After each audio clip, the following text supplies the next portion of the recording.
Si Gray ay isang makapangyarihan at malupit na hari na nasakop ang buong mga bansa gamit ang marahas na paraan, ngunit nagkaroon siya ng pangalawang pagkakataong mabuhay nang bigla siyang mamatay at muling nagising bilang si Arthur.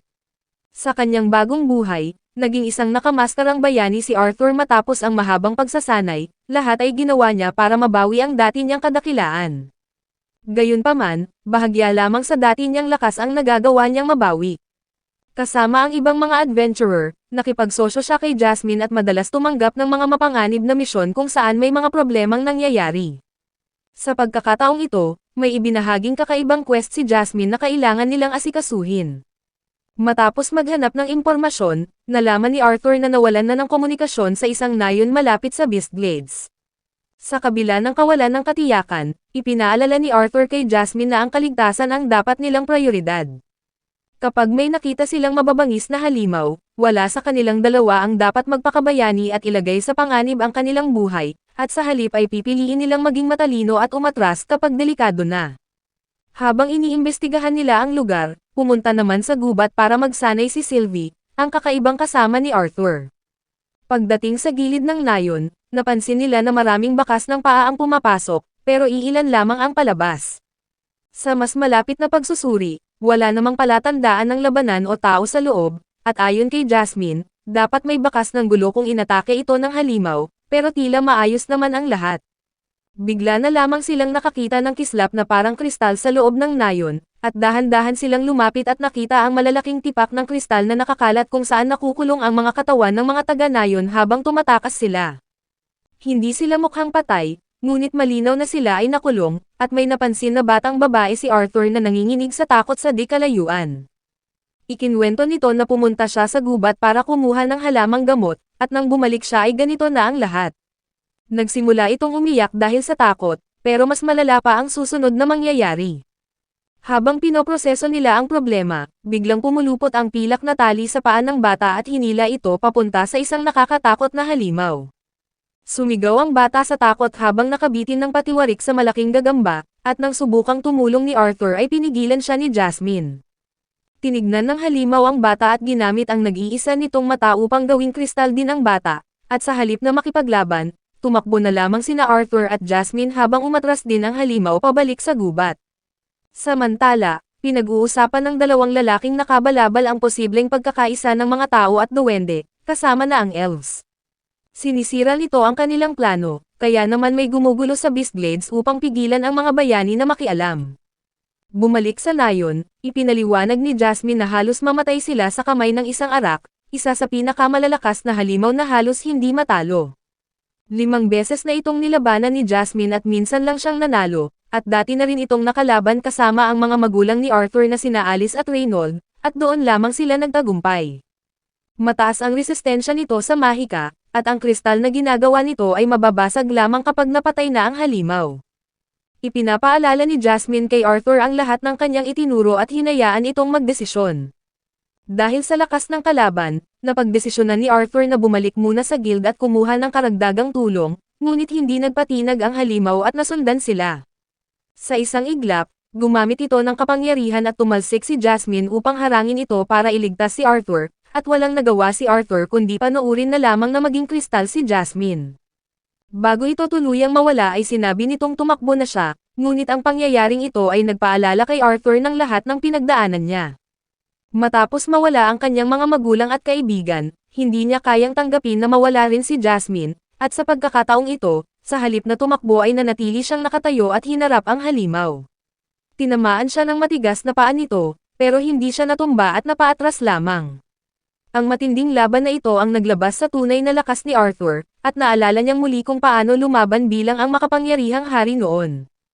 Nagpakawala ng mga pilak na tali ang halimaw, ngunit maliksi itong naiwasan ni Arthur.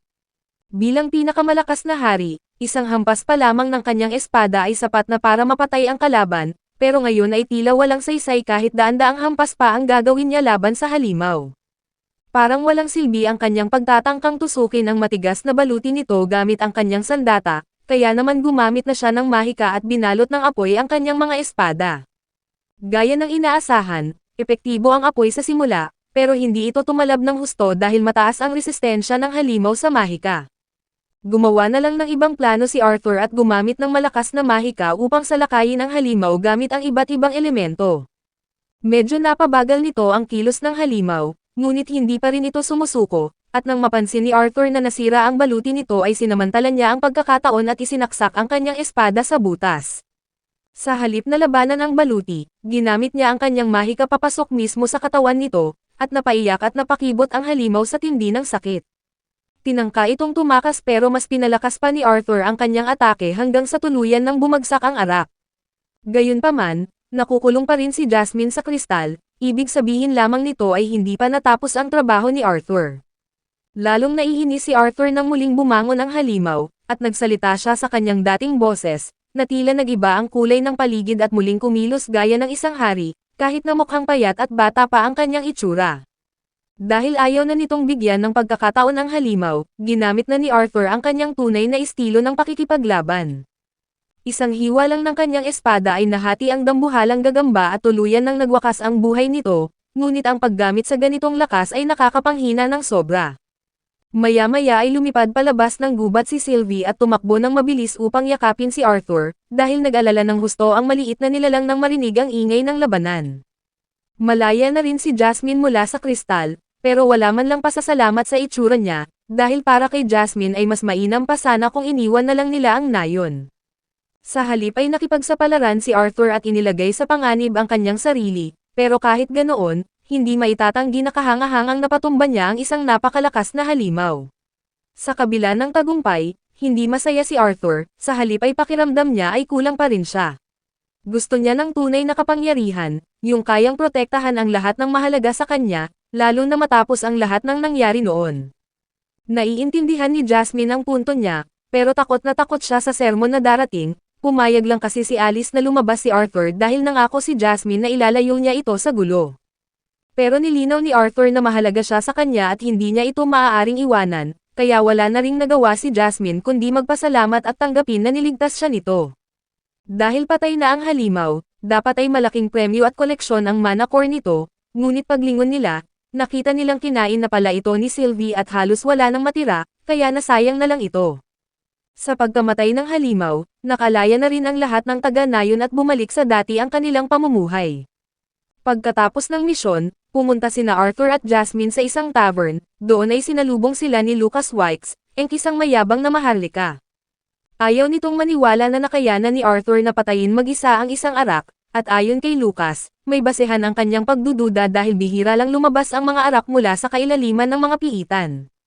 Desidido naman si Arthur na patunayan ang kanyang sinabi, at hiniling ni Lucas na makita ang mana core bilang ebidensya. Alam na ni Arthur na kinain na ito ni Sylvie, kaya lalo namang naniniwala si Lucas na imbento lang ang kwento niya dahil wala siyang maipakitang patunay.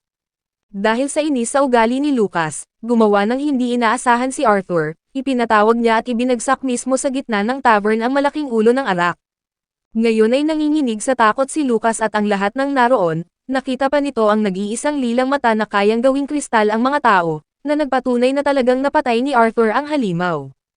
Nagtipon ang mga tao dahil sa unang pagkakataon nila itong nakita, at kahit masakit man aminin, kinailangan tanggapin ni Lucas ang katotohanan, pero naging mayabang pa rin ito na mas madali para sa kanya ang talunin iyon.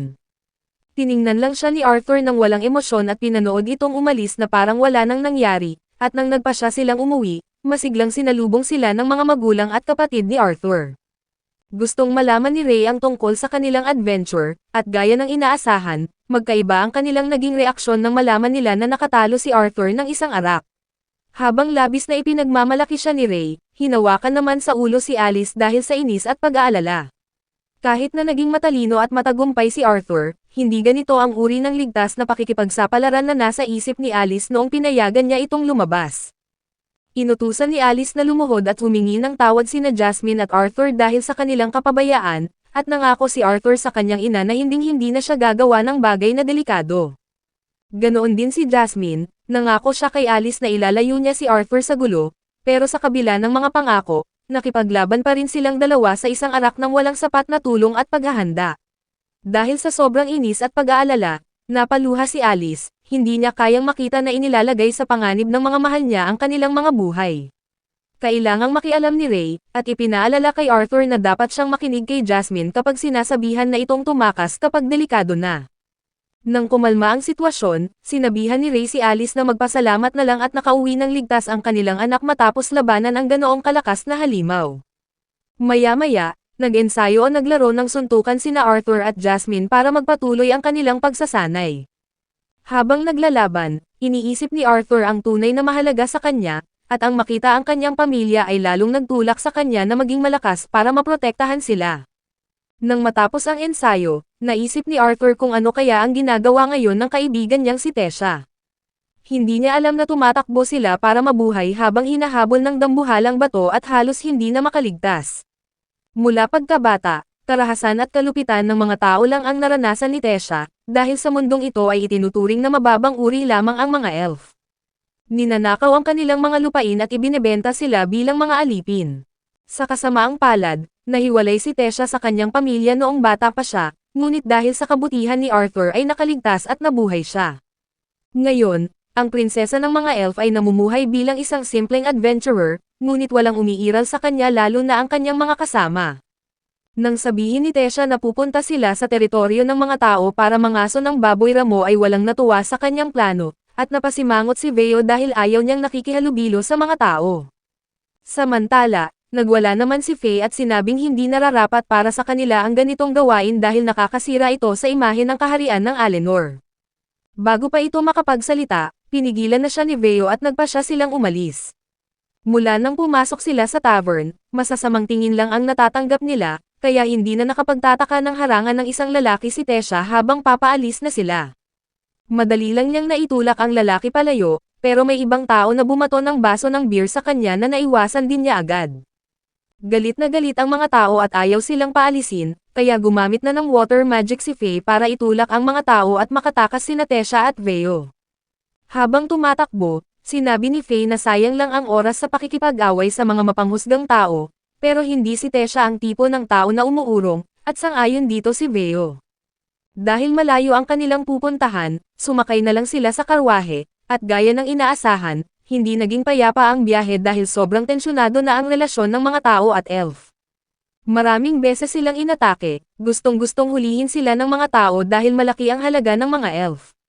Sa bawat pag-atake, hinarap ito ni Prinsesa Tessa gamit ang kanyang espada at mahika, dahil ipinadala siya ng kanyang lolo sa mahirap na misyong ito upang maging inspirasyon at halimbawa sa lahat ng lahi ng elf. Ngunit hindi alam ni Tessa na may mga lihim na organisasyong nagbabalak laban sa kanya, na parang organisado at sunod-sunod ang mga pag-atake.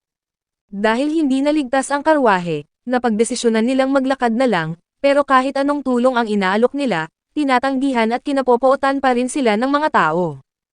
Habang dinaranas ni Tessa ang diskriminasyon, nasa isang tavern naman si Arthur sa kanilang bayan.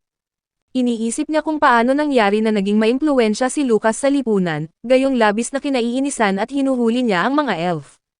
Ang pamilyang Wykes ay isa sa pinakamakapangyarihan sa kaharian ng Sepian kung saan karamihan ay tao, ngunit ang nakakagulat ay may dugong elf pala ang pamilyang ito. Pinagmamasdan ni Arthur habang lumalapit si Lucas kay Elijah, isang binata na may koneksyon sa kaharian ng mga dwarfs. Napansin ni Elijah ang itsurang may lahing elf si Lucas, at sinimulan ni Lucas na sabihin na ang layunin daw ng pamilyang Wykes ay makabuo ng mga makapangyarihang mage. Pero bago pa niya matapos ang sasabihin, sumingit na si Arthur at tinapos ang pangungusap, dahil kailangan nila ng lakas, tinatanggap at isinasama nila ang mga elf na may kakayahan sa mahika sa kanilang angkan, na isinasantabi ang gulo at pagkakaiba ng lahi.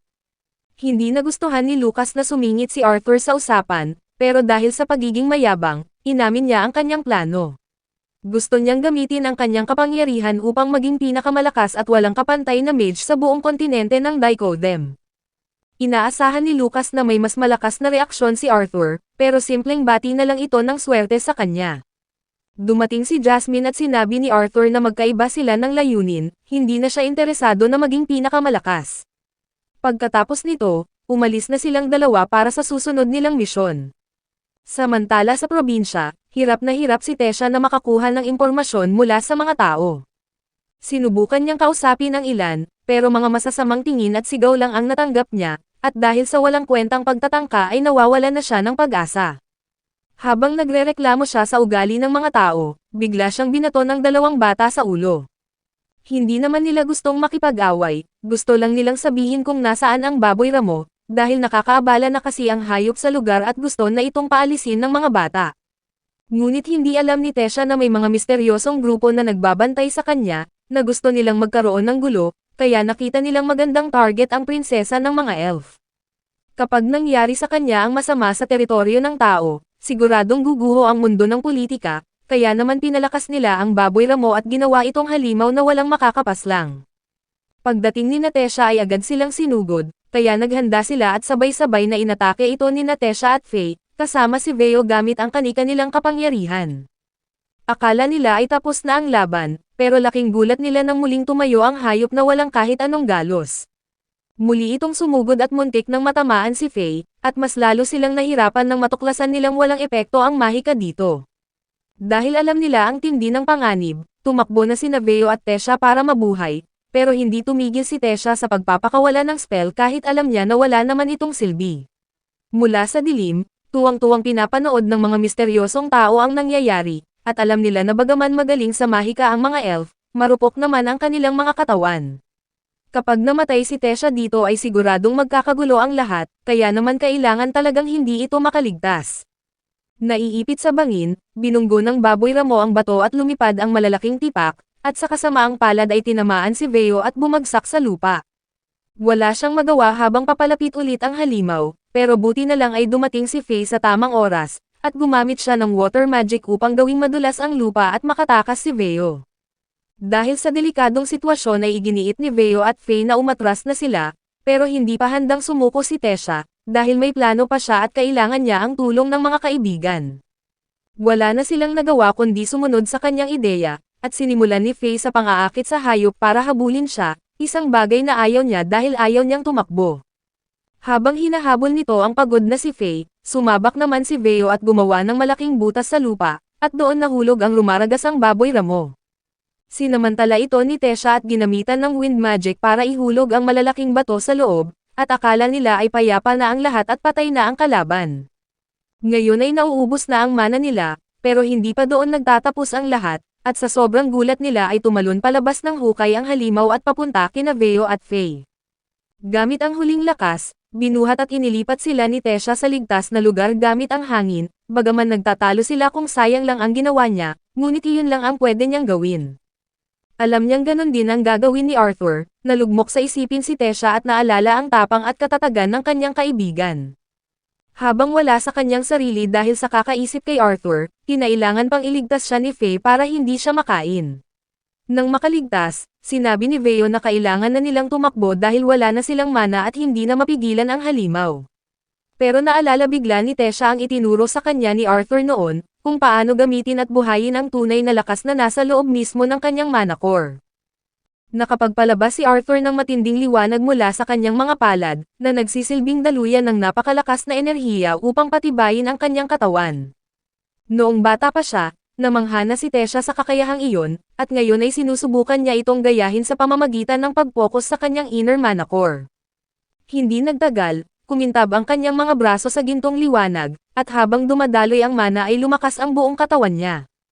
Buong bilis na sumugod ang baboy Ramo, pero hindi man lang kumurap o umatras si Tesha, hinarap niya ito ng diretsahan at pinatumba gamit ang kanyang mga kamao na pinalakas ng mahika.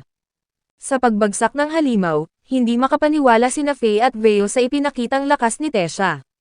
Samantala, labis na nadismaya ang mga misteryosong tao na nagplano ng lahat ng ito, dahil mas malakas pala ang prinsesa ng mga elf kaysa sa inaakala nila. Nang matapos ang gulo, ibinalita ni Tesha ang tagumpay sa isang tao, pero ni isang pasasalamat ay wala siyang natanggap. Kahit nakakadismaya, hindi na lang niya ito pinansin, at nakita niya ang dalawang bata na nagturo sa kanya kung nasaan ang hayop. Sila ang kauna-unahang nagpasalamat ng malugod sa kanila, at nang makita ni Tesha ang maaliwalas nilang bahay, muling sumagi sa isip niya si Arthur. Bumalik naman sa kaharian ng Eleanor, napanatag na ang loob ng lolo niyang si Varian nang malaman niyang napatay niya ang baboy Ramo. Alam niyang laging isinusugal ni Tesha ang buhay nito, pero naniniwala siyang makabubuti sa apo ang ganitong karanasan. Lalo siyang nagpapasalamat kay Arthur sa paggabay kay Tesha, at naniniwala siyang ang dalawang ito ang magbabago sa takbo ng mundo. Dahil tapos na ang misyon, nagpahinga muna sila sa isang tavern at pinag-uusapan ang susunod na pupuntahan. Nais ni Natesha at Faye na bumalik sa Ceres, na ang bayan kung saan nakatira si Arthur, ngunit nang banggitin ang pangalan niya ay nawala ang kalmadong ugali ni Tesha. Hindi siya makapaniwala na kilala pala ni Faye at Veo si Arthur at ang buong pamilya nito, at pakiramdam niya ay malungkot siya na hindi sinabi sa kanyang nandoon lang pala si Arthur at pwede niya itong dalawin anumang oras. Dahil sa pananabik, natagpuan na lang niya ang sarili na nakatayo sa tapat ng bahay ni na Arthur, at gusto niyang pumasok pero kinakabahan siya kung paano ba ang tamang pagpapakilala. Habang nag-iisip siya, bigla siyang ginulat ni na Alice at ang nakababatang kapatid ni Arthur. Dahil hindi nila siya kilala, natakot at tumakbo siya palayo habang iniisip kung nasaan kaya ang kaibigan niya. Sa malayong lugar naman, nagising si Arthur sa isang dalampasigan kasama ang wasak na bangka. Ang huling naalala niya ay ang pagsagwan nila ni Jasmine sa maalon na dagat, hanggang sa tamaan sila ng dambuhalang alon at tumaob ang kanilang maliit na sinasakyan. Agad siyang naghanap kay Jasmine at naalala kung paano bumitaw sa pagkakahawak ang dalaga sa kanyang kamay. Tumakbo siya sa kabilang dulo ng dalampasigan at umaasa na sana ay nandoon ito, pero sina Elijah at Lucas ang natagpuan niyang basang-basa at nanginginig. Nang makita sila ay ipinaliwanag ni Arthur ang nangyari, na papunta sana sila ni Arthur para hulihin ang isang mana beast para sa pamilyang Helstia. Samantala, nasa misyon naman si Elijah na imbestigahan ang mga nawawalang bangka nang sila ay tinamaan ng bagyo. Kahit pare-pareho lang silang nasa mahirap na sitwasyon, pinagtawanan at tinawag na nakakaawa ni Lucas sina Arthur at Elijah. Dahil sa inis at lungkot na kasama niya ang lalaki, sinuri ni Arthur ang mga piraso ng bangka, ngunit sa itsura nito ay halos imposibleng nakaligtas si Jasmine. Dagdag pa sa problema, wala talagang pakialam si Lucas sa bangka o sa kapalaran ni Jasmine dahil ang gusto lang niya ay makauwi. Kahit nakakainis ang ugali nito, pinigilan lang ni Arthur ang kanyang sarili. Dahil walang makitang bakas sa dalampasigan, tinawag ni Lucas si Sylvie na naglalaro lang pala ng bola sa isang bukid. Inutusan siya ni Arthur na hanapin si Jasmine sa paligid ng dagat, umaasang may mahahanap itong impormasyon. Samantala, nakaligtas naman si Jasmine ngunit napadpad sa ibang bahagi ng isla. Hindi niya makita si Arthur kaya tinawag niya ito ng malakas habang sinisisi ang sarili sa lahat ng nangyari. Bumalik naman ang alaala sa bayan ng Xyres, kung saan pinag-uusapan ni na Jasmine at Ray ang tungkol sa mga adventurer. Madalas kasing tumatanggap sila ng simpleng trabaho, pero mga malalakas na halimaw pala ang haharapin nila. Dahil madalas itong mangyari, naniniwala si Ray na may mga taong sadyang gumagawa nito para sirain ang kasunduan ng kapayapaan sa pagitan ng mga tao at dwarfs, kasama na ang elf. Ito ang pangunahing dahilan kung bakit ayaw ni na Alice at Ray na maging adventurer si Arthur, pero nagtitiwala sila kay Jasmine, at ipinagkatiwala nila sa kanya ang kaligtasan ng kanilang anak kahit anuman ang mangyari. Kahit hiwalay na ngayon kay Arthur, determinado si Jasmine na hindi mabigo ang tiwala ni Ray at Alice kaya ipinagpatuloy niya ang paghahanap sa isla. Sa di inaasahang pagkakataon, nakasalubong niya ang mga gwardya ng pamilyang Sepien na hinahanap si Lucas. Inatasan silang hanapin ang binata, pero mukhang wala silang alam at sumisigaw na parang mga bata habang tinatawag ang amo nito. Wala namang magawa si Jasmine kundi tumingin sa kanila ng may inis. Samantala, may hawak na makapangyarihang dimensional ring si Lucas na ginagamit niya para kumuha ng mga gamit pang kampo. Sobrang halaga ng mga singsing na ito, at matagal na itong gusto ni Arthur, pero kahit ang pinakamurang klase ay nagkakahalaga na ng libu-libong ginto. Nang mailabas na ni Lucas ang mga gamit, doon na siya tumigil at hinayaan na lang sina Arthur at Elijah na gumawa ng lahat. Habang abala ang dalawa sa pagtatayo ng tent, nakaupo lang si Lucas buong maghapon, at nang nagugutom si Lucas ay humingi siya ng pagkain. Ngayon ay lumalabas na mga walang kwentang bagay lang pala ang kaya ng ring niya at hindi pagkain, ngunit dahil kaunti na lang ang baon nila, kumilos si Arthur at nanghuli ng isda at namimitas ng kabute. Hindi mapigilan ni Elijah ang paghanga sa husay at talino ni Arthur, at dahil handa na ang sangkap, oras na para magtrabaho naman si Lucas at mag-ihaw.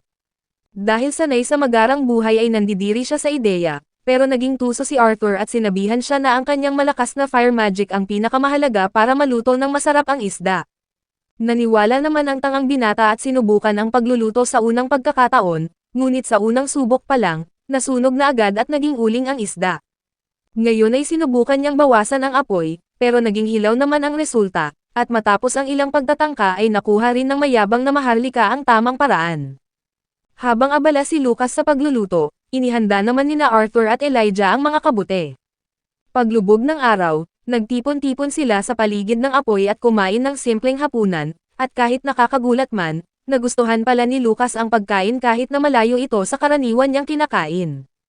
Nang nagbiro si Arthur na sana ay mas magaling pa siya sa susunod, nagtampo si Lucas at nakipagtalo, at doon lang napansin ni Elijah na napaniwala at napatrabaho lang pala ni Arthur ang binata. Ang ganitong eksena ay nagpaalala kay Arthur ng kanyang mga nakaraang pakikipagsapalaran, at nakaramdam siya ng kaunting saya at kapayapaan. Dumating ang gabi at may mga kakaibang bagay na gumagalaw sa isla.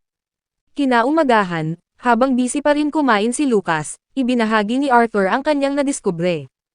Habang naghahanap ng pagkain, nakita niya ang mga labi ng bangka na sinakyan nina Lucas at Elijah, at sa itsura nito ay halos imposible nang maayos pa ito para makauwi sila. Ngayon ay dalawa lang ang pagpipilian nila, maghintay ng saklolo o humanap ng ibang paraan para makatawid. Pero bago pa man sila magdesisyon, binanggit ni Lucas ang isang mahalagang bagay. Ang misyon pala niya ay hulihin ang isang dambuhalang halimaw sa dagat na may kakayahang kontrolin ang panahon, at ang A-rank na halimaw na ito ang dahilan kung bakit nabuo ang malakas na bagyo na naghiwalay kina Arthur at Jasmine. Habang nandoon pa ito ay napakahirap para sa mga adventurer na makatawid, at ayaw sanang humingi ng tulong ni Arthur dahil sa ugali ni Lucas, pero kailangan nila ang lakas nito. Ayon sa impormasyon, mahilig daw pumunta ang halimaw malapit sa dalampasigan kaya posible na nasa isla pa rin ito. Gustong-gustong sunugin ni Lucas ang halimaw, at nagboluntaryo rin sina Arthur at Elijah na tumulong. Habang nagsisimula ang mapanganib na misyon ng tatlo, patuloy pa ring naghahanap si Jasmine, at nang halos mawalan na siya ng pag-asa ay lumapit sa kanya si Sylvie. Kahit hindi niya maintindihan ang sinasabi ng maliit na nilalang, ramdam niyang galing ito kay Arthur at buhay pa ang kanyang kaibigan, kaya naniwala siya sa pag-asang iyon at alam niyang magkikita rin sila. Sa kabilang banda, natagpuan ng tatlong adventurer ang isang madilim na kuweba na tila ang pugad ng halimaw. Dahil sabik na makipaglaban, hinayaan ni Arthur na si Lucas ang unang umatake, at gaya ng inaasahan, ipinakita ni Lucas ang kanyang kayabangan at gumamit ng matinding mahika. Gumawa siya ng malaking sibol ng apoy at ipinadala iyon ng direkta sa loob ng kuweba, at lumipad ang bola ng apoy at nagdulot ng pagguho at alikabok. Napilitan si Elijah na gumawa ng pader na bato para protektahan sila mula sa mga bato at sinabihan si Lucas na mag-ingat, pero hindi ito pinakinggan ng binata. Sigurado si Lucas na isang tama lang ay patay na ang halimaw, pero sobra siyang nagmalaki sa kanyang sarili, at biglang yumanig ng malakas ang buong pasukan ng kuweba. May dambuhalang bagay na lalabas kaya lumayo sina Arthur at nang magbalik sila ng tingin, isang higanteng isdang naging halimaw ang sumugod papunta sa labas. Sobrang laki ng halimaw sa dagat, at kahit si Lucas ay nakatulala at natakot, at nagpakawala ito ng malakas na atake pero agad itong naitaboy ni Arthur habang sumusugod siya. Dahil walang oras magplano, inutusan ni Arthur si Lucas na maghanda ulit ng apoy habang inaakit niya ang halimaw. Samantala, naging pananggalang naman si Elijah at sinasalo ang mga tama habang papalapit si Arthur. Handa na sana si Lucas at ginamit ang kanyang mahika, pero laking gulat nila nang wala man lang gasgas ang naiwan sa katawan nito. Ngayon ay natulala siya sa takot, at sa kabila nito ay nagawa pa ring masugatan ng malalim ni Arthur ang makapal na balat ng hayop. Sumabog ulit ang apoy mula kay Lucas, pero tila walang epekto ang lahat sa dambuhala. Nagsimulang mabigo ang plano ni Arthur nang mapansin niyang naghihilom agad ang mga sugat nito dahil sa regeneration ability. Dahil sa inis at pagkamangha sa kakaibang nilalang sa mundong ito, nagpa siya siyang magbago ng estratehiya. Inutusan niya sina Elijah at Lucas na pumalit sa harap habang siya naman ang susuporta sa likod. Halos umiyak na si Lucas sa takot dahil ayaw niyang mapahamak, pero nang asarin siya ni Arthur, nagwala ito at walang tigil sa pagpapakawala ng apoy kahit alam naman nitong parang wala ring saysay. Habang nagiging magulo ang laban, muntik nang matamaan at mamatay si Elijah ng buntot ng halimaw, pero nasagip siya ni Arthur sa huling sandali. Pinaalalahanan niya ang mga kasama na manatiling mahinahon at muling sumugod, binutasan ulit ni Arthur ang laman nito at sinenyasan si Elijah. Agad na gumawa ng matatalim na bato si Elijah at itinapat mismo sa mga bukas na sugat, at dahil napuno ng bato ang mga hiwa ay hindi na ito gumagaling pa, at naging epektibo ang estratehiya nina Arthur at Elijah habang walang tigil naman si Lucas sa pag-atake. Sa wakas ay bumagsak ang halimaw, at nagdiwang sina Arthur at Elijah sa tagumpay, at dahil naiiba ay ipinaalala agad ni Lucas sa lahat ang malaking ambag niya. Kahit nakakainis si Lucas, may naramdamang koneksyon si Arthur dito at naalala niya ang kanyang nakaraan bilang hari. Binigyan niya ito ng papuri na ikinatuwa naman ng binata, pero biglang tumigil ang saya dahil buhay pa pala ang halimaw. Pagod na si Arthur sa pakikipaglaban sa mga sobrang lakas na halimaw, pero wala siyang pagpipilian, mabuti na lang at may dumating na tulong. Gamit ang galing niya bilang A-rank na adventurer, tumakbo si Jasmine sa ibabaw ng tubig. Nakakatakot ang kanyang bilis pero malugod silang tinulungan, at bago pa man makapag-isip ang mga lalaki, lumipad siya papunta at agad na pinugutan ang ulo ng halimaw gamit ang kanyang mga espada. Hindi pinansin ni Jasmine ang gulat ni Lucas at Elijah at diretsong lumapit kay Arthur para tingnan kung ayos lang ito. Sa wakas ay magkasama na sila ulit, at sa ilalim ng magandang paglubog ng araw, humingi ng tawad si Jasmine dahil nadamay pa siya. Pero sinabi ni Arthur na magkasosyo sila at kahit anong mangyari ay sabay nilang haharapin iyon, ngunit sa sandaling naging emosyonal ang mga oras na ito, bigla na namang sumigaw sina Lucas at Elijah. Nakita kasi nila si Sylvie na kinakain ang mana core ng halimaw, na dapat ay napakamahal at premyo nila. Samantala, habang magulo sa isla, nagkita-kita naman sina Tesha at Faye, kasama si Veo. Pinagtatawanan nila si Tesha dahil sa sobrang hiya at takot, kaya hindi ito nakapasok sa bahay ni Arthur. Dahil sa kanyang inis sa pang-aasar ng kanyang mga kaibigan ay umalis na lang siya, pero kahit ganun, sana ay bumalik pa rin siya sa bahay ni na Arthur.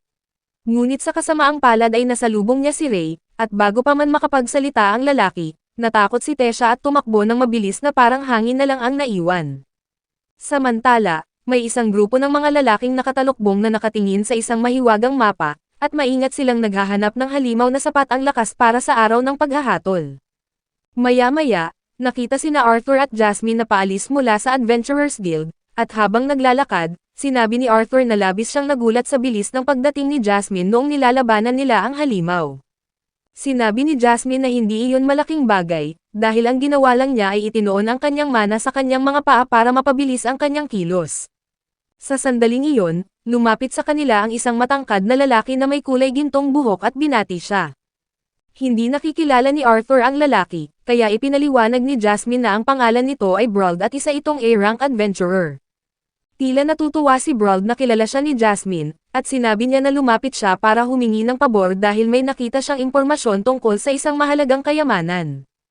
Napansin ni Arthur sa kanilang pag-uusap na isang malakas na adventurer din si Brauld, katulad ni Jasmine, at naintindihan niya na dapat ay talagang napakahusay ng kakayahan ng sinumang nasa ganitong antas. Gayunpaman, sa hindi malamang dahilan, nakaramdam ng kaba at pangamba si Arthur nang makita niyang nakatayo si Brauld nang malapit kay Jasmine. Maya-maya, nasa training area na si Arthur at naghahandang magsanay kasama si Adam. Bago magsimula, naalala ni Arthur ang huli nilang laban at iniisip niya kung ano kaya ang magiging resulta ngayon. Nang magsimula ang laban, pinatunayan ni Adam na isa siyang matinding kalaban, at sa buong laban ay siya ang nangibabaw at ilang beses niyang napasuko si Arthur. Kahit ganun, napansin pa rin ni Adam na malaki na ang ipinagbago at galing ni Arthur, at kinilala niya ang kanyang pag-unlad. Pinasalamatan naman ito ni Arthur sa papuri, at pagkatapos ng sesyon, sinabi ng ibang adventurers kay Arthur ang kanyang susunod na schedule sa pagsasanay. Sasabak daw siya sa archery training, at kasunod nito ay ang pagsasanay sa earth at wind magic, at tinanggap agad ito ni Arthur nang walang pag-alinlangan at ipinakitang handa siyang magpatuloy sa pagpapalakas ng kanyang sarili. Samantala, mukhang hindi mapakali at lutang si Ray, paulit-ulit niyang iniisip kung kumusta na kaya si Arthur habang nagsasanay ito. Napansin ito ni Jasmine at tinanong niya kung gusto ba nitong puntahan at silipin si Arthur, ngunit tinanggihan naman ito ni Ray at sinabing kalimutan na lang nila iyon. Sa halip ay tinanong niya kung ano ba talaga ang gustong pag-usapan ni Jasmine sa kanya, at tinanong ni Jasmine si Ray kung may alam ba ito tungkol kay Brauld. Ipinaliwanag ni Ray na nakilala si Brauld dahil sa katapangan sa pakikipaglaban sa frontlines, at madalas itong humaharap sa pinakamapanganib na sitwasyon sa mga misyon. Sa kabila nito, nagagawa pa rin niyang matapos ang mga quest ng hindi nasusugatan. Tinanong ulit ni Jasmine kung anong klaseng tao si Brauld, at sinabi ni Ray na sa totoo lang ay mahinahon at madaling pakisamahan ito, pero sobrang husay makipaglaban. Idinagdag pa niya na kahit siya ay mahihirapan kung maglaban silang dalawa, at sinabi ni Jasmine kay Ray na inalok siya ni Brauld na sumama sa isang quest. Nakita ni Ray na kakaiba ito, lalo na't may sarili namang grupo o party si Brauld. Idinagdag pa ni Jasmine na hindi lang siya ang nilapitan, kundi marami pang ibang adventurers ang tinatanong nito. Dahil dito, inisip nila ang posibleng dahilan, naisip nila na baka naghahanap ito ng pamalit kung sakaling may nasugatan o kaya naman ay nagkahiwa-hiwalay na ang kanyang mga kasama. Pero pinayuhan sila ni Ray na huwag maniwala agad hanggat walang sapat na ebidensya, at dahil rito ay nagpasya si Jasmine na alamin pa ang totoo at imbestigahan ito. Nang paalis na sana si Jasmine, tinawag siya ulit ni Ray at sinabing sana ay bantayan at alagaan niya ng maigi si Arthur. Samantala, pagod na si Arthur at ang ibang adventurers matapos ang mahaba at mabigat na pagsasanay. Kahit ganun, lumapit si Ray at sinabi na gusto niyang makalaban si Arthur para magkabonding sila, pero pinigilan agad siya ni Alice at Elena, at sinabing sapat na ang ginawa ni Arthur sa araw na ito at hindi na dapat puwersahin pa ang kanyang sarili. Dahil dito ay medyo nadismaya si Ray, at pagkatapos noon, napansin ni Arthur na wala si Jasmine at tinanong kung nasaan ito. Sinabi ni Ray na may inaasikaso lang ito, pero sa ngayon ay siya muna ang sasama at makikipagbonding sa kanila. Sinabi ni Arthur na ayos lang iyon, at kahit pumayag siya, tahimik na nagmuni-muni si Arthur. Pakiramdam niya ay bago pa rin sa kanya ang ganitong samahan na parang isang pamilya, at habang nakatingin sa kanila ay iniisip niya kung kailan magiging natural sa kanya ang mga ganitong sandali. Bumalik naman sa Adventurers Guild, mainit ang ulo ni Lucas dahil wala siyang mahanap na magandang quest na mapagkakaabalahan.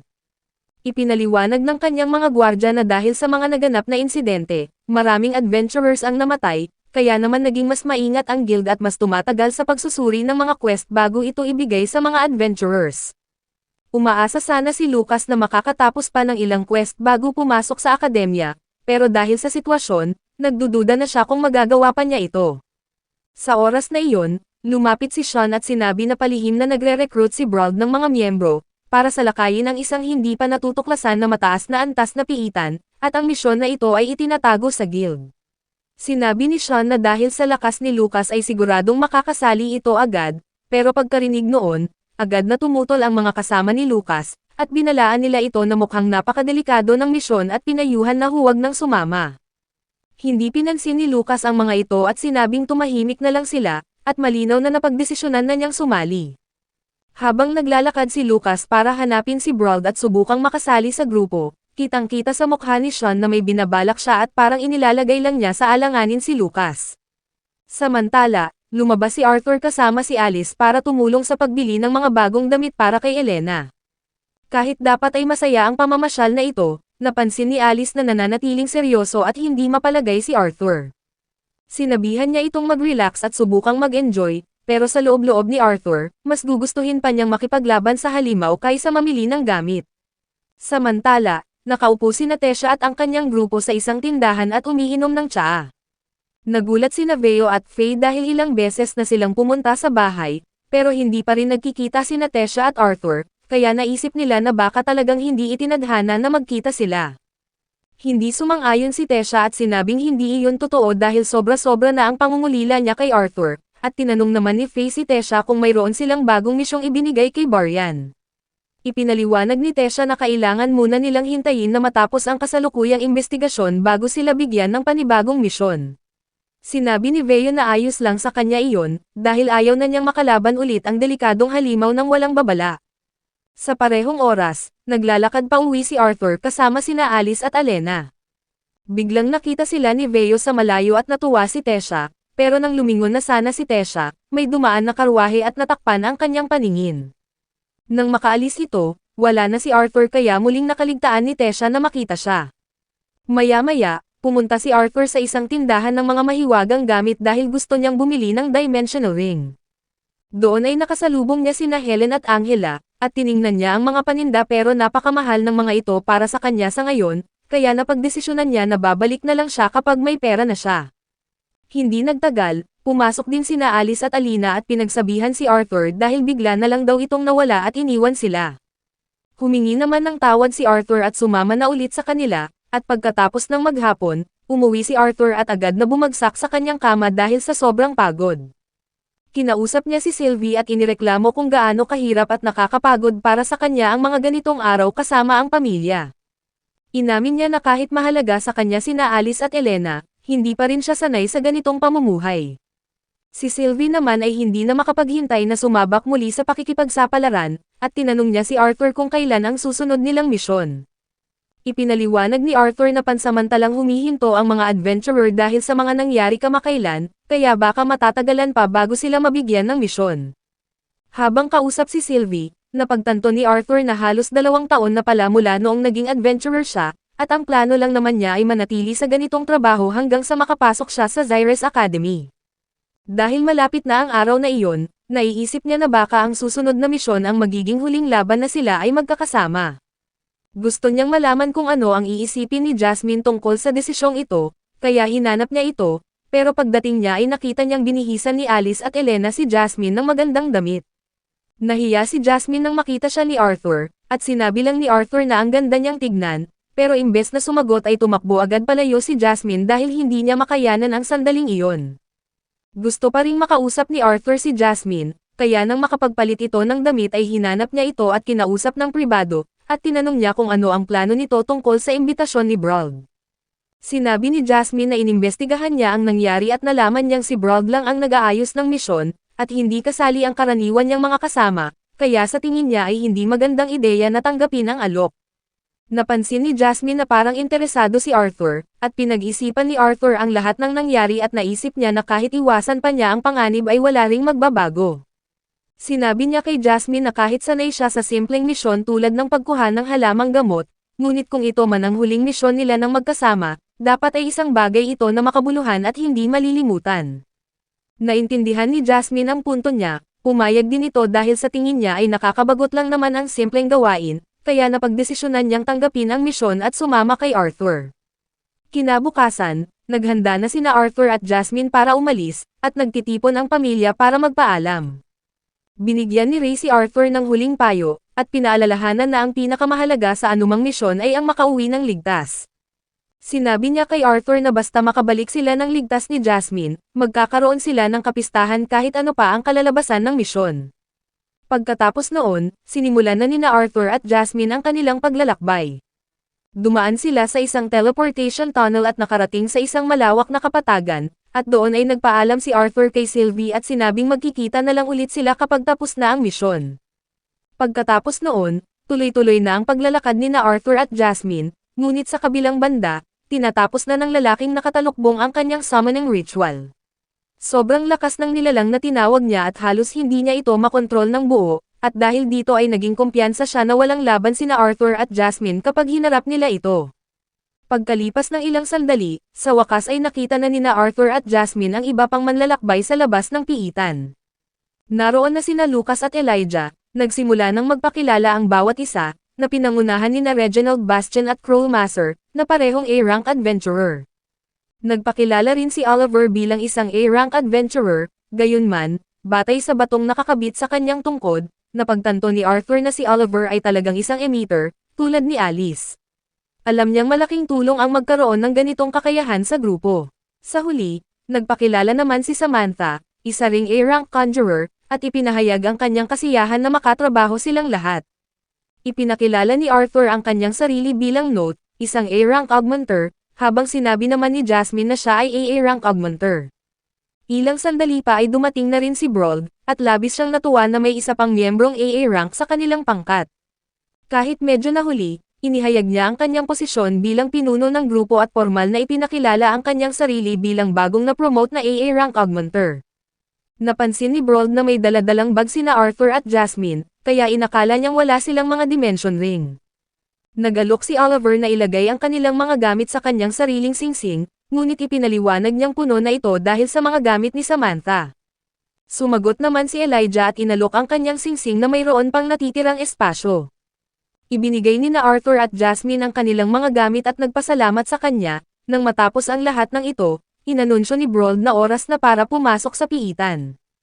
Habang nakatayo sila sa loob ng kuweba kasama ang mga taong nakilala lamang nila dahil sa imbitasyon ni Brauld, naalala ni Arthur ang mga impormasyong ibinahagi ng pinuno. Sinabi ni Brauld na sa pinakailalim na bahagi ng piitan ay mayroong napakalaking mahiwagang bato, isang likas na anyo na nagsisilbing mabisang bagay na nagpapalakas ng mana at pinagkukunan ng enerhiya. Inatasan siya ng isang tao na kunin ang bagay na ito, kaya binuo niya ang pangkat ng mga mahuhusay na manlalakbay. Sina Lucas at Elijah ang unang sumali, at sila ang nagrekomenda nina Arthur at Jasmine. Pumayag si Arthur na sumama dahil sa kanila, at nais niyang tiyakin na walang masamang mangyayari sa kanila sa panahon ng ekspedisyon. Habang naglalakad, tinanong ni Kroll ang bawat isa kung ano ang dahilan ng kanilang pagsali sa misyong ito. Payak na sumagot si Lucas na naghahanap si Brold ng mga mahuhusay na A-rank, at alam niyang karapat-dapat siya sa gawain. Nagulat si Kroll sa kanyang simpleng sagot na parang hindi mahalaga sa kanya ang gantimpala, at nilinaw ni Lucas na hindi naman siya nagkukulang sa pera. Sumang-ayon si Samantha at sinabing hindi siya masyadong interesado sa bayad, kundi sa karangalan na matalo ang isang kilalang mapanganib na piitan. Inamin ni Reginald na maganda nga ang hindi paghangad sa pera, ngunit marami siyang anak na kailangang suportahan kaya hindi sapat ang anumang halaga. Sang-ayon si Kroll sa kanya at ibinahagi ang kanyang pangarap na magbukas ng panaderya na nangangailangan ng malaking puhunan. Sinabi ni Oliver na magkakaiba man sila ng layunin, iisa lamang ang kanilang pangkat kaya kailangan nilang magtulungan. Pagkatapos ng mahabang paglalakad, narating nila ang pangunahing pasukan ng piitan. Nagbigay si Brold ng liwanag gamit ang mahika, at maingat na nagpatuloy ang lahat, at napansin ni Arthur na sa ngayon ay tila karaniwan lamang ang lugar. Kinumpirma ni Brold na nasilip na niya ang paligid noon, na labis na ikinahinga ng maluwag ng grupo, isang patunay ng kanyang kahusayan bilang pinuno. Inakala ni Reginald na alam na ni Brold ang daan patungo sa pinakailalim, ngunit nilinaw nito na hindi siya nakalalim ng husto, ngunit alam lamang niyang tama ang direksyon ng kanilang tinatahak. Gayunpaman, nagbabala siya na hindi magiging madali ang hamon, ang mga nilalang sa piitan na ito ay sinasabing walang kamatayan, dahil kahit matalo ay muling babangon sila. Bukod pa rito, walang nakukuhang mana core dito, kaya walang pakinabang ang pakikipaglaban.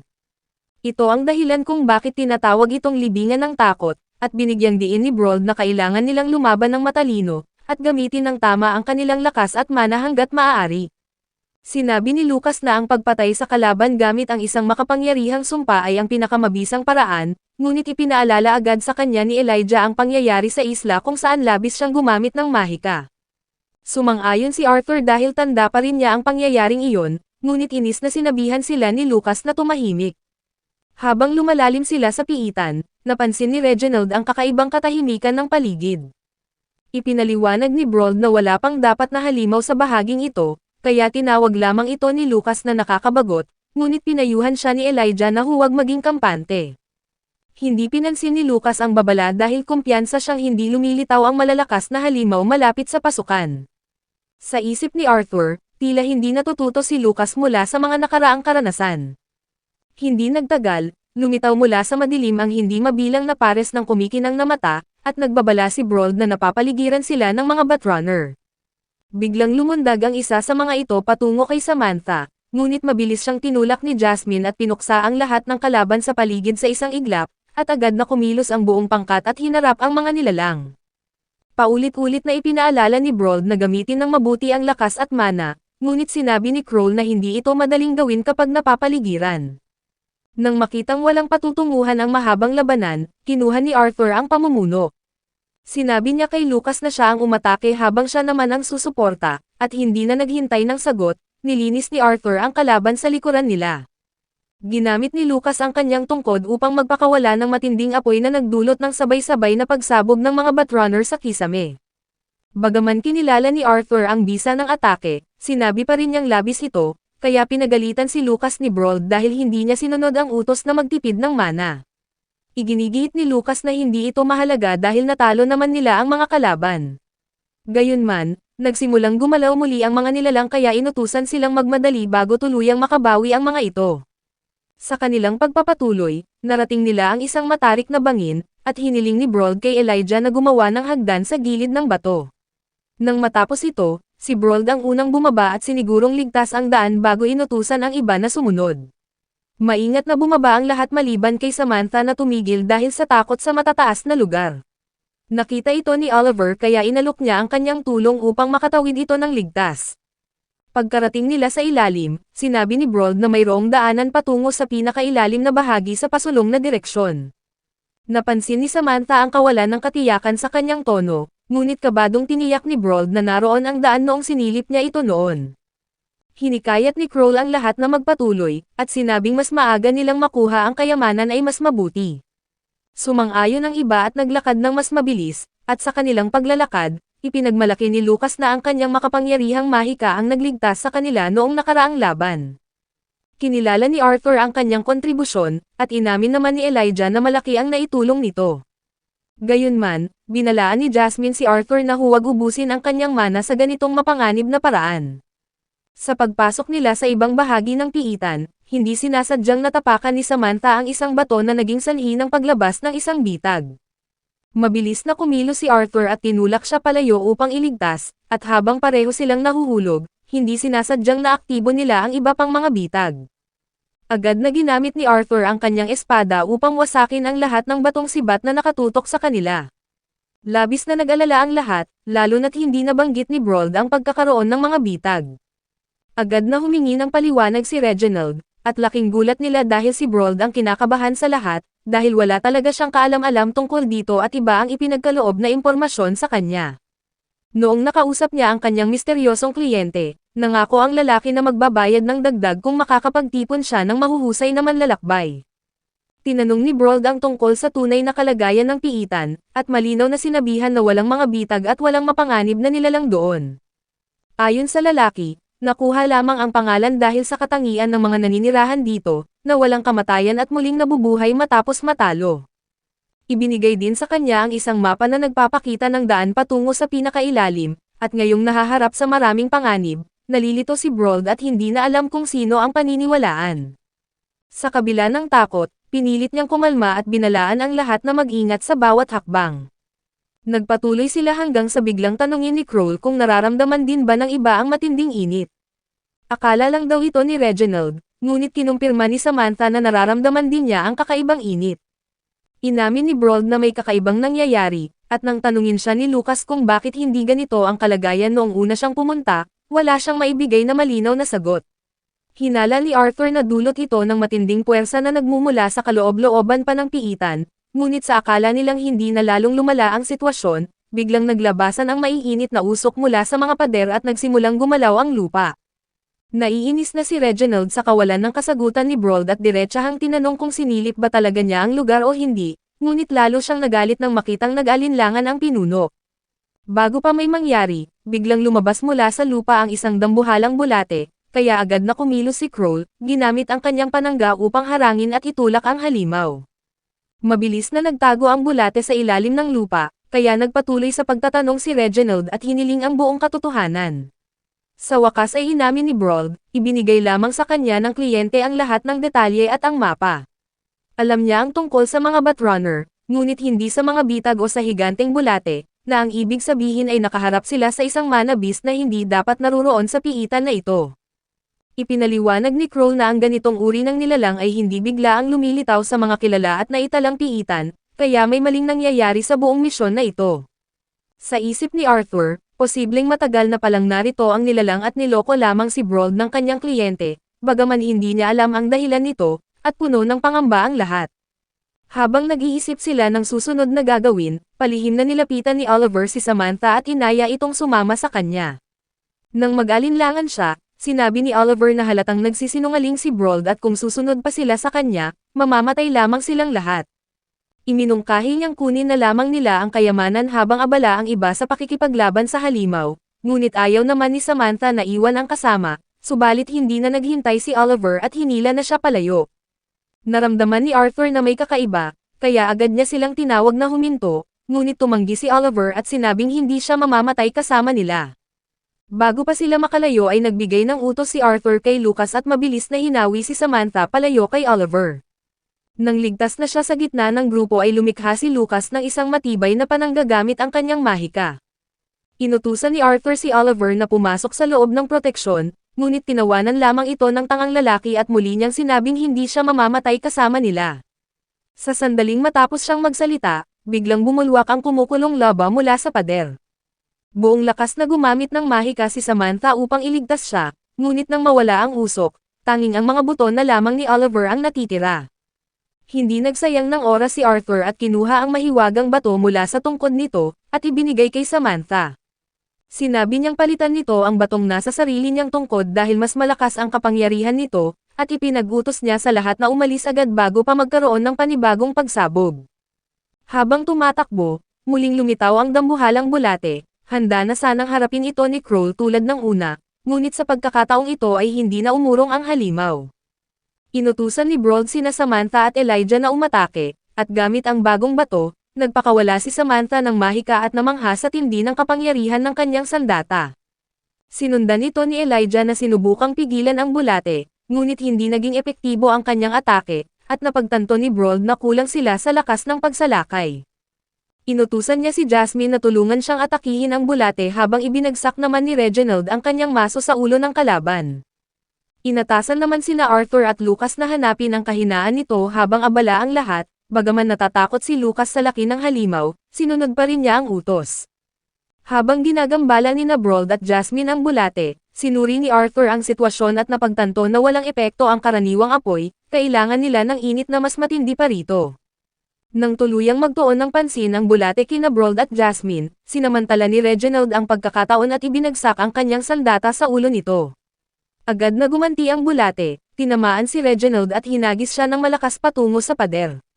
Habang saglit na nagliyab ang katawan ng halimaw, mabilis na kumilos si Arthur at sumugod habang hawak ang kanyang mga espada. Samantala, nanatiling nakatulala si Lucas at iniisip kung talagang natatakot na ba siya ng lubusan. Bago pa siya makabawi, biglang lumundag ang dambuhalang bulate papunta sa kanya, kaya agad na kumilos si Arthur at inilipat siya sa ligtas na lugar, habang si Jasmine naman ay direktang umatake sa ulo ng halimaw. Dahil sa lakas ng suntok, napilitan ng bulate na magtago muli sa ilalim ng lupa, at agad na inutusan ni Brold si Lucas na umatake bago tuluyang mawala ang kalaban. Gayunpaman, dahil sa matinding takot ay hindi pa rin makagalaw si Lucas kaya nakatakas ang nilalang. Sa kabila nito, sinabi ni Brold na ligtas sila pansamantala at kailangan nilang magpatuloy habang may pagkakataon pa. Biglang yumanig muli ang lupa, at napagtanto ni Arthur na hindi hanggang patayin sila ang layunin ng halimaw, kundi upang makakuha lamang ito ng oras hanggang sa susunod na pagsabog. Dahil alam na niya ito, mabilis niyang sinabihan si Lucas na gumawa ng panibagong proteksyon gamit ang mahika. Ngunit nanatili lamang si Lucas sa lupa, nakatulala at walang kakayahang kumilos. Dahil wala ng panahon, tumakbo si Arthur sa tabi nito at ginamit ang kanyang espadang nagliliyab upang iligtas siya mula sa init at mga bumabagsak na bato. Ang iba naman ay humanap ng sarili nilang pagsisilungan, at nang sa wakas ay tumigil ang pagyanig, nakahinga ng maluwag si Arthur nang makitang ligtas si Lucas. Gayunpaman, sa halip na magpasalamat ay naiinis pa ito at matigas na sinabing hindi naman niya hiniling ang tulong. Nakabawi na rin si Samantha bagaman na panghinaan ng loob, ngunit nang tumingin siya kay Brold, gulat na gulat siyang makitang nawala ang braso nito. Agad na lumapit sina Kroll at Reginald upang tulungan siya dahil kailangan nilang umalis sa mapanganib na lugar na iyon. Nang makarating sa mas ligtas na bahagi, ginamit ni Arthur ang init ng kanyang espada upang isara ang sugat at pigilan ang pagdurugo. Matapos ang masakit na proseso, binalutan naman ni Samantha ang sugat ng benda. Pagkatapos ay inalok ni Kroll si Arthur ng pagkain, isang espesyal na tinapay na lagi niyang dala sa kanyang mga paglalakbay. Nagpasalamat si Arthur at sinubukan ito, at sinabing napakasarap nito. Ipinaliwanag ni Kroll na galing ito sa recipe ng kanyang kasintahan, kaya naisip ni Arthur na ang panaderyang nais nitong itatag ay para sa kanilang dalawa. Kinumpirma ito ni Kroll, at hiniling ni Arthur na sabihin sa kanyang kasintahan na napakaganda ng kanyang niluto. Naputol ang kanilang tahimik na usapan nang marinig nila ang pagtatalo ni Lucas sa iba. Halatang galit ito sa nangyari at sinabing sumama lang siya dahil akala niya ay may karanasang pinuno at may AA rank augmenter si Brold. Ngunit ngayon ay nawalan ito ng braso at patay na ang kanilang emitter na si Oliver. Matalas na sumagot si Brold at ipinapaalala na si Lucas naman ang natigilan noong kailangan nila ng tulong. Ipinahayag niyang wala itong nagawa at muntik nang mamatay kung hindi siya sinagip ni Arthur, lalo lamang nagalit si Lucas, ngunit pinigilan siya ni Reginald at sinabing tumahimik. Patuloy si Brold sa pagsasabing kung nagawa lamang ni Lucas ang kanyang tungkulin at nakakapagbigay ng proteksyon, baka hindi siya nawalan ng braso. Sumigaw pabalik si Lucas at sinabing huwag siyang sisihin sa lahat ng ito, at agad na pumagitna si Arthur at sinabing tama na ang pagtatalo, at sinabi niyang walang mapapala sila sa paghahanap ng mali sa isa't isa. Hinarap niya si Brold at hiniling na magdesisyon, kung itutuloy pa ba nila ang paghahanap sa mahiwagang bato o babalik na sila. Binigyang diin din ni Arthur na wala nang dapat itago, dahil ang pagkakaroon ng lihim ay mapanganib sa loob ng piitan. Dahil wala na siyang magagawa, inamin ni Brold na nagsisinungaling siya tungkol sa pagsisiyasat na ginawa niya. Ang totoo ay ang impormasyon na galing lang sa kliyente ang alam niya at hindi pa siya nakapunta rito noon, kaya nagulat ang lahat, bagaman hinala na ito ni Arthur mula pa sa simula. Inamin ni Brold na mahal ang ibinayad niya sa pagdadala sa kanila sa panganib, ngunit ayaw pa rin niyang sumuko. Ito marahil ang huling piitan na kanyang pupuntahan, kaya gusto niyang tapusin ang misyon. Sinabi ni Jasmine na dapat na silang umalis, at sumang-ayon si Samantha dahil masyadong malala ang kalagayan ni Brold. Ngunit sinabi ni Brold na kahit nawalan ng braso, nananatili siyang AA rank augmenter at hindi magiging pabigat.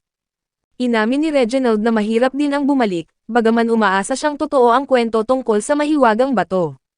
Tiniyak ni Brold na totoo ito at nakiusap na ituloy ang paglalakbay, at napagtanto ni Arthur na delikado ang anumang piliin nila, kaya nagpasya siyang magpatuloy. Pagkatapos ay sinabi ni Brold na dahil magpapatuloy pa rin sila, nararapat na si Arthur ang mamuno sa grupo. Ipinaliwanag niya na sa gitna ng kaguluhan, si Arthur ang nanatiling mahinahon at kumilos ng tama, na isang katangian ng likas na pinuno. Tinanggap ni Arthur ang responsibilidad at nagpatuloy sila hanggang sa makarating sa harap ng isang napakalaking pinto.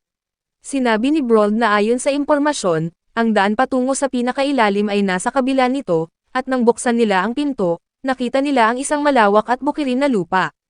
Nang makalipas ang ilang oras, nakita ng lahat na ang pinakamababang bahagi ng piitan ay puno ng magagandang kristal, at nakararamdam sila ng ginhawa dahil sa mainit na klima sa lugar na ito. Mayroon ding mga bulaklak na hindi pa nakikita ng sino man sa kanila, ngunit sa kabila ng kagandahan ng lahat ng bagay, nararamdaman ni Arthur na may hindi maganda sa buong sitwasyon. Bukod pa rito, ang buong lugar ay natatakpan ng kakaibang ambon, at hindi tugma ang temperatura sa karaniwang nararamdaman. Pagkatapos maglakad ng ilang oras, huminto si Arthur at sinabi sa mga kasama niya na tila naramdaman niya na nakadaan na sila sa lugar na ito, dahil nakikita na naman nila ang parehong mga bulaklak. Ipinapaalala ni Crayon na dumating sila gamit ang parehong pasukan na ginamit nila kanina, ngunit nagtanong si Samantha kung bakit may isa pang pasukan kung ganoon, na ikinagulo sa isipan ng lahat. Tiningnan ni Brold ang mapa at malinaw na ipinaliwanag na iisa lamang ang pasukan. Si Elijah ay lubos na nalilito, dahil hindi niya makita ang isa pang pasukan na binabanggit nila, ngunit sinabi ni Lucas na nasa harap lamang nila ito. Idinagdag din ni Arthur na hindi rin niya ito nakikita, at nag-iwan ito ng tanong sa isip ng lahat tungkol sa tunay na nangyayari. Pagkatapos suriin ang buong sitwasyon, napagtanto ni Arthur na ang ambon ay nagpapakita ng magkakaibang panaginip o ilusyon sa bawat isa, na parang minamanipula ang kanilang isipan. Dahil dito, agad siyang nagpaalala sa lahat na huwag malinlang sa mga nakikita nila. Biglang napansin ni Jasmine na nanghihina na ang kanyang pandama, at nagsimulang maligaw ang isipan ni Elijah, ngunit mabilis itong napabalik sa katotohanan ni Arthur at sinabihan ang lahat na kailangan na nilang umalis agad. Gayunpaman ay agad na tumanggi si Lucas, at inakusahan na isang bakla si Arthur, sinabi niya na makakauwi sila kapag nahanap na nila ang batong mahika. Tinanong ni Arthur kung walang pakialam si Lucas na baka makulong sila dito habang buhay, ngunit sinabi ni Lucas na madali lang silang makakalabas basta't susunod lang sila sa kanya.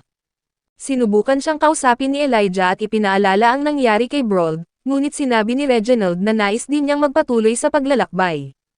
Natuwa si Lucas nang may sumang-ayon sa kanya, kaya sinabihan niya si Elijah na isipin ang tanyag na makukuha nila kapag natapos na ang misyong ito. Sumang-ayon din si Samantha sa kanya, dahil ayaw niyang sumuko matapos ang napakalaking paglalakbay, at kailangan din niya ng pera. Sinabi ni Reginald na malaya silang makakauwi kung nais nila, at iminungkahi naman ni Crayon na dapat ay si Brold ang mamumuno. Nakiusap si Jasmine kay Arthur na manatili sila, dahil pakiramdam niya ay kailangan nilang tapusin ang kanilang gawain. Lalong nalilito si Elijah, dahil hindi niya maunawaan na nagbago ang pag-iisip ng lahat, at napagpasyahan ni Arthur na ang kanilang mga nais ay minamanipula upang magbago ang kanilang mga desisyon. Dahil tila sila lang ni Elijah ang may malinaw na pag-iisip, tinanong siya ni Elijah kung ano ang dapat nilang gawin. Sinabi ni Arthur na kailangan nilang pilitin ang iba na sumama sa kanila, ngunit bago pa man sila makagawa ng anumang hakbang, biglang nawala sa katinoan si Creo at nakita niya ang kanyang kasintahan sa malayo. Nagsimula siyang maglakad patungo rito, tinatawag ang pangalan nito at sinabing alam niyang hindi ito namatay. Napansin ito ni Arthur at agad siyang tinawag upang pigilan siya, ngunit hindi siya pinakinggan ni Creo at tumakbo agad patungo sa taong pinakamahalaga sa kanya. Bago pa man sila makahabol, sinabi ni Creo sa kanyang kasintahan na pupunta siya upang kunin ito, at pagkatapos ay tuluyan na siyang naglaho sa loob ng ambon. Sa sandaling iyon, napagtanto ni Arthur na ang ambon ay lumilikha ng mga ilusyon base sa mga nais ng bawat isa, kaya magkakaiba ang karanasan ng bawat tao.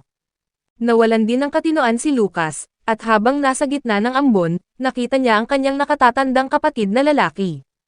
Sinabi ng kanyang kapatid na ang angkan ng pamilyang Wykes ay may marangal na kasaysayan sa pamumuno ng kahariang Sapon upang magwagi laban sa mga tao ng Eleanor. Dahil dito, sila ay itinuturing na mga marangal na pinuno, na may kakayahang magtagumpay sa kabila ng anumang pagsubok, at patunay ito na kabilang si Lucas sa kanilang angkan. Sinabi ng kanyang kapatid na naniniwala siyang magiging pinakadakilang manggagamot ng mahika sa kanilang pamilya balang araw.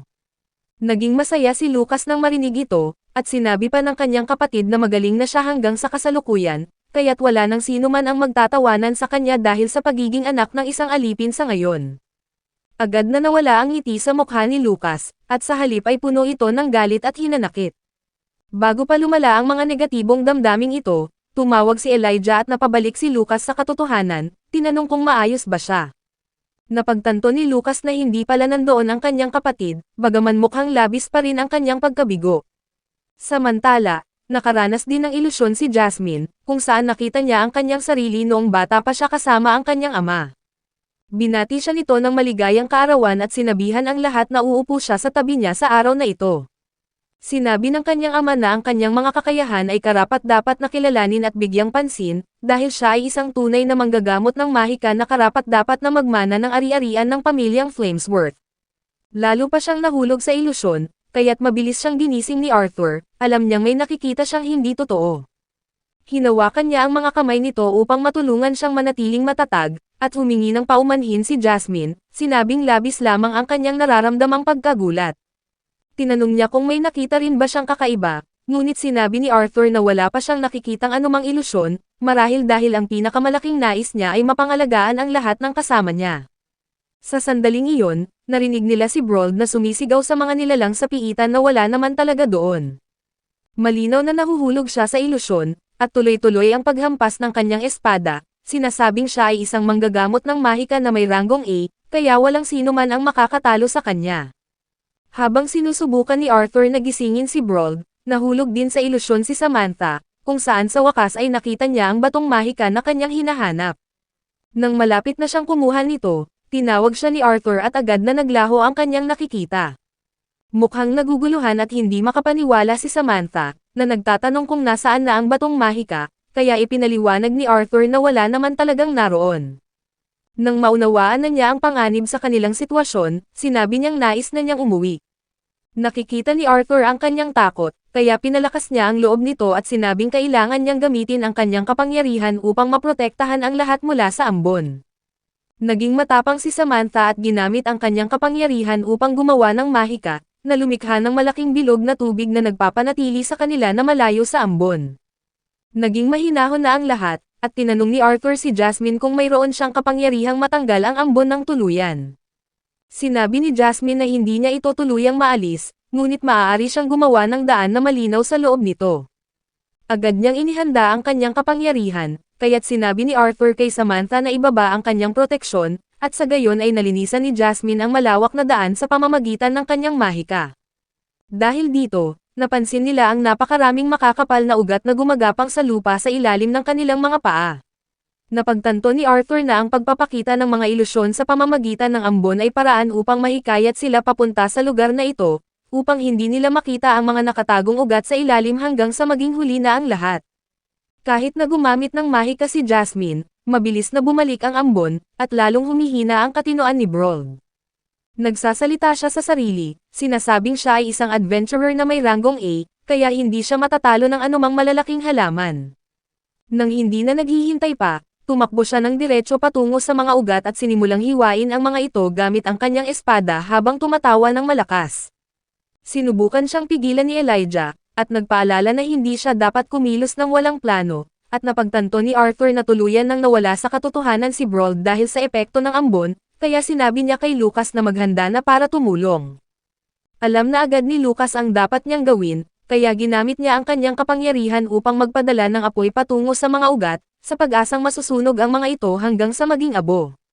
Gayunpaman, nalaman niyang walang epekto ang kanyang ginawa, dahil patuloy pa ring gumagalaw ang mga ugat na parang walang nangyari. Inatasan ni Arthur si Elijah at Reginald na bantayan ang kanilang likuran, at sinabi sa kanila na sila ni Jasmine ang gagawa ng daan sa unahan. Sumunod agad si Jasmine ng walang pag-alinlangan, at naalis niya ang lahat ng ugat sa kanilang daanan sa loob lamang ng ilang segundo. Sa kasamaang palad, mabilis na tumutubo muli ang mga ugat pagkatapos maputol, kaya nilagyan ni Arthur ng apoy ang kanyang mga espada upang maging mas epektibo ang kanyang mga atake. Ibinaba niya ang kanyang mga espada ng malalim sa lupa at sinunog ang lahat sa paligid, at sa wakas ay nagtagumpay siyang wasakin ang mga ugat upang maging abo ang mga ito. Habang patuloy na ginagawa ni Arthur ang mga ito, si Jasmine naman ang nakatuon sa pagputol sa mga natitirang ugat. Mukhang labis na naiinis at naiinggit si Lucas, dahil mas magaling makahawak ng sitwasyon si Arthur kaysa sa kanya, ngunit hindi ito pinansin ni Arthur at sinabi sa lahat na labanan nila ang lahat ng hadlang at makakalabas sila sa lugar na ito. Nangako siyang aalagaan ang kaligtasan ng lahat, dahil sa kanyang kaloob-looban, ayaw na niyang mawalan pa ng sino man sa kanila. Bago pa man sila makagawa ng anumang hakbang, nagapos si Brold ng mga ugat. Mabilis na kumilos si Arthur at ginamit ang kanyang mga espada upang palayain siya, ngunit nang bumagsak si Brold ng walang buhay na sigla sa lupa, lalong natakot si Samantha. Napagtanto ni Arthur na halos naubos na ang kanilang lakas at kakayahan. Sinubukan muli ni Lucas na gumamit ng kanyang mahika na nagpapalabas ng apoy, ngunit kahit na epektibo sana ang pagkalat ng apoy, mayroong labis na kahalumigmigan sa lugar na ito kaya hindi tuluyang nasusunog ang mga ugat. Dahil alam na ang ganitong uri ng halaman ay may malalalim na ugat at maraming tubig ang nakatago sa ilalim ng lupa, hiniling ni Arthur kay Samantha na gamitin ang kanyang mahika upang alisin ang kahalumigmigan mula sa mga halaman. Sa sandaling ginawa niya ito, tuluyan nang naghiwalay ang mga ugat at tumigil na ito sa pagtubo muli. Gayunpaman, labis na naubos ang lakas ng katawan ni Samantha matapos ang paggamit ng kapangyarihang iyon, kaya mabilis siyang sinalo ni Arthur bago pa man siya bumagsak at nagpasalamat sa kanya. Dahil malinaw na ang daan, sinabi ni Arthur sa lahat na kailangan nilang hanapin si Creo at umalis sa lugar na ito ng mabilis hanggat maaari. Sumang-ayon si Reginald, dahil malamang ay buhay pa si Creo at hindi nila ito maaaring iwanan sa ganitong panganib. Gaya ng nakagawian, nagreklamo si Lucas at nagtanong kung bakit laging nagkakamali ang mga pangyayari. Akala niya ay lahat sila ay may karanasan sa pakikipaglaban at adventurer, ngunit ngayon ay inamin na niyang hindi na sana siya pumasok sa piitan sa unang pagkakataon. Si Lucas lamang ang nagbibintang sa iba at hindi sa kanyang sarili, na sinasabing ang pagkakamali ng iba ang dahilan kung bakit siya napilitang dumaan sa mga paghihirap na ito. Sinubukan siyang pakalmahin ni Arthur, at sa parehong oras, nagtanong si Jasmine kung sino si Clara. Ipinaliwanag ni Reginald na si Clara ay ang kasintahan ni Creo, ngunit namatay ito sa loob ng isang piitan, at pumunta si Creo sa lugar na ito upang tuparin ang mga pangarap na pinag-usapan nila ng magkasama. Sinabi niyang nais niyang tulungan si Creo na maabot ang layuning iyon kung maaari, at iyon ang dahilan kung bakit siya sumama kay Brold. Bago pa sila makapagsimula sa paghahanap, biglang lumapot ang ambon, at ang mga ugat na akala nila na nawasak na ay muling kumilos at gumapang pabalik sa kanilang dating pwesto.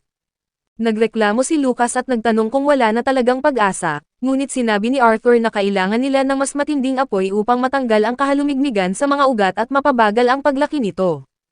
Tiniyak niya na mailigtas pa rin nila si Creo, kaya kailangan nilang lumaban ng buong lakas. Nang hindi na nagsayang ng oras, gumamit si Lucas ng mas matinding apoy, at ginamit din ni Arthur ang kanyang mga espada na puno ng apoy upang maputol ang pinakamaraming ugat na humarang sa kanila. Gayunpaman, nang tuluyan ng lumipas ang makapal na ambon, nakita ng lahat ang isang napakalaking nilalang na may kapangyarihang mahika na may ranggong S, na hindi dapat naruroon sa lugar na ito. Mabilis na naging mapanganib at nakakatakot ang sitwasyon sa paningin ng lahat nang makita ang bihira at makapangyarihang nilalang na ito, at inamin ni Jasmine na nababasa lamang niya ang tungkol sa ganitong uri ng nilalang sa mga aklat. Nagpaalala siya sa lahat na ito ang tagapangalagang espiritu ng Elderwood, at mabilis na napagtanto ni Arthur na ang ambon at mga ugat ay nagmumula sa nilalang na ito. Mas malala pa ang sitwasyon nang makita nila na nakakulong si Creo sa loob ng nilalang, na nababalot ng buo sa mga ugat. Tinatawag niya si Clara sa kanyang kalituhan, at nakikiusap na huwag siyang iwan. Sa ilang sandali, nais isipin ni Lucas na ito ay isa lang namang ilusyon, ngunit tiniyak siya ni Arthur na ang lahat ng ito ay totoo. Wala pa ring katinoan si Brold, kaya ngumiti lamang ito at sinabing walang nilalang na makakatalo sa kanya. Tumakbo siya ng diretso patungo sa tagapangalaga ng espiritu ng walang plano, at pinuputol ang bawat ugat na kanyang madadaanan. Ngunit ang mas malalaking baging ay tumama sa kanya mula sa magkabilang gilid, at hinampas siya ng malakas patungo sa lupa. Agad na tumakbo si Reginald upang iligtas siya, at ginamit ang kanyang mahika upang lumikha ng makapal na baluti sa katawan ni Brold. Sinubukan siyang pigilan ni Arthur, na sinasabing hindi nila kayang labanan ang ganitong makapangyarihang nilalang, ngunit hindi siya pinakinggan ni Reginald at direktang tinamaan ang mga ugat gamit ang kanyang maso. Dahil sa lakas ng epekto ng mahika ni Reginald, napatalisod at natumba si Arthur, at nagpanik si Jasmine habang tumatakbo upang tulungan siya. Nang makita ang lubhang mapanganib na sitwasyon, walang magawa si Lucas kundi magpanik din, na sinasabing hindi ito dapat mangyari. Gayunpaman ay wala pa ring malay si Brold, kaya nang makita ni Arthur na handa nang atakihin siya ng mga ugat, hiniling niya kay Elijah na protektahan ito gamit ang kanyang mahika. Agad na lumikha si Elijah ng matibay na pader na gawa sa lupa upang harangan ang mga ugat, at pinalibutan ang katawan ni Brold upang maging ligtas ito. Bago pa makagawa ng anumang hakbang si Arthur, biglang hinawakan ni Jasmine ang kanyang braso at sinabing tumakbo na sila palabas kasama niya. Laking gulat ni Arthur sa sinabi nito, kaya ipinaliwanag ni Jasmine na hindi niya kayang iligtas ang lahat ng tao. Ipinapaalala ni Arthur na nangako siyang ilalabas silang lahat ng buhay, ngunit sinabi ni Jasmine na nangako rin siya sa pamilya ni Arthur, at tandang-tanda pa niya ang sinabi niyang protektahan niya si Arthur sa pagkakataong ito. Nakita ni Arthur ang mga luha sa kanyang mga mata at naintindihan na mas malala pa ang sitwasyon kaysa sa inaakala niya. Sinubukan niyang magpaliwanag at hikayatin ito, at ipinangako na makakalabas sila sa lugar na ito, ngunit idinagdag na dapat silang lahat ay sabay-sabay na aalis. Nang hindi na naghintay ng sagot, kinuha niya ang kanyang mga espadang may apoy at tumakbo ng direkta patungo sa mga ugat upang iligtas si Samantha. Pagkatapos nito, sinabi niya kay Elijah na sumunod sila, dahil babalik na sila patungo sa pasukan. Sinunod ni Elijah ang kanyang mga utos at ginamit ang kanyang mahika upang bumuo ng panangga na nakapalibot kay Brold, na malapit nang masira ng mga ugat. Nang matatag na ang panangga, inalis niya ito at mabilis na inilabas ni Jasmine si Brold sa panganib. Kahit na napakabilis ng kanyang kilos, napansin agad ni Arthur na tila ang nilalang na may kapangyarihang mahika ay target silang dalawa ni Jasmine, sa kadahilanang hindi pa niya nauunawaan. Narinig ni Reginald ang mga sigaw ni Creo habang lalo pa itong nakukulong ng mga ugat, at lalo pa nitong pinalakas ang kanyang kagustuhang iligtas ito. Alam ni Arthur na kung hindi nila mapupuksa ang pangunahing katawan ng nilalang na Elderwood, walang saysay ang lahat ng kanilang ginawa. Gayunpaman, hindi sapat ang lakas ng mahika ni Samantha upang mapigilan ang malakas na agos ng tubig na dumadaloy sa katawan ng nilalang. Dahil dito, kailangan nila ng uri ng mahika na mas matindi at mas mainit pa kaysa sa karaniwang apoy. Ngayon ay sumugod si Arthur patungo sa nilalang gamit ang kanyang mga espada, at gumamit siya ng makapangyarihang mahika ng kidlat upang wasakin ang buong katawan nito. Sa loob lamang ng ilang segundo, tuluyan nang nawasak ang tagapangalaga ng espiritu, at nagpaalala si Arthur sa lahat na kailangan na nilang umalis sa lugar habang may pagkakataon pa. Labis na nagulat si Elijah sa nangyari. Ngunit nang mapansin niyang muling kumikilos ang mga ugat, hindi na siya nakakilos sa tamang oras. Isang ugat ang tumama ng malakas kay Arthur sa kanyang tagiliran, at napagtanto agad ni Arthur na hindi ito tuluyang nasusunog o mawawasak, dahil agad itong gumagaling at muling nabubuo ang tagapangalaga ng espiritu. Bago pa makapag-atake muli si Reginald ay nahuli na siya ng mga ugat, at malapit na ring mahuli si Samantha, ngunit mabilis na kumilos si Arthur at tinulak siya palayo sa panganib. Pagkatapos nito, inutusan ni Arthur si Lucas na sunugin ang mga baging, ngunit nanatiling nanginginig sa takot si Lucas at sinabing walang ganitong pangyayari ang dapat mangyari. Mahigpit na inulit ni Arthur ang kanyang utos upang pasiglahin siya, ngunit muling tumama ang isang ugat kay Lucas sa kanyang tagiliran, ngunit kahit na anong mangyari ay hindi ito kumilos. Dahil wala nang ibang pagpipilian, sinubukan ni Arthur, Jasmine at Elijah na putulin ang mga ugat sa kanilang sarili. hiniling ni Arthur kay Lucas na kahit na paano ay protektahan muna si Samantha, ngunit tumayo si Lucas ng dahan-dahan na may malamig at walang emosyon na mukha, at sinabing siya ang dapat na pinakamalakas at pinakamakapangyarihan sa kanilang lahat. Nagtungo siya ng diretso kay Arthur, at agad na nakilala ni Arthur ang tingin sa kanyang mga mata, nakita na niya ito sa mga taong nawalan ng daan at naging sakim sa kanilang mga hangarin. Sa halip na atakihin ang kalaban, itinuro ni Lucas ang kanyang kapangyarihan ng direkta kay Arthur. Sinabi niya na ang tanging layunin lamang ni Arthur ay ang mabuhay at maging pinakamakapangyarihang mandirigma, dahil iyon ang kanyang tungkulin bilang miyembro ng marangal at kilalang angkan ng mga Wikes. Sinabi ni Lucas na alam niyang nais ni Arthur na protektahan silang lahat, ngunit idineklara niyang kailangang isakripisyo ni Arthur ang kanyang sarili upang maabot niya ang kanyang mga layunin. Nakita ni Arthur ang pagbabago sa kanyang pagkatao, at kahit na napansin din ito ni Jasmine, bago pa man sila makagawa ng anumang hakbang, naglabas si Lucas ng malakas na pagsabog ng mahika na tumama ng direkta kay Arthur. Malinaw na nagpasya na si Lucas sa kanyang huling desisyon, natumba si Arthur at bumagsak ng malakas sa isang malaking bato.